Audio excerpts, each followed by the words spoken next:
عارضی طور پر منع حمل تدبیر اختیار رنا۔ سوال: میری بیوی کو 5 سال میں 6 بار حمل ٹھہر چکا ہے، جن میں سے صرف 2 بچے صحیح سلامت ہیں، ایک 4 سال کی لڑکی اور 1 سال کا لڑکا، باقی حمل خراب ہو گئے۔ اب مسئلہ یہ ہے کہ اتنے زیادہ بچے ہونے کی وجہ سے کمزوری بہت زیادہ آ گئی ہے، جس کی وجہ سے حال ہی میں 4 مہینے کا بچہ خراب ہو گیا تھا، جس کی صفائی کرانی پڑی، اور اس میں بہت زیادہ دشواری کا سامنا کرنا پڑا تھا۔ ان سب وجوہات کی بنا پر کیا کچھ سال کے لیے کوئی ایسا علاج کرا سکتے ہیں جس سے حمل نہ ٹھہرے؟ اگر کوئی گنجائش ہو تو وضاحت فرما دیں، مہربانی ہوگی۔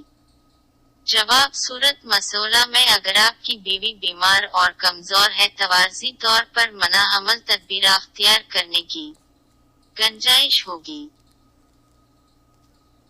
لا إله إلا الله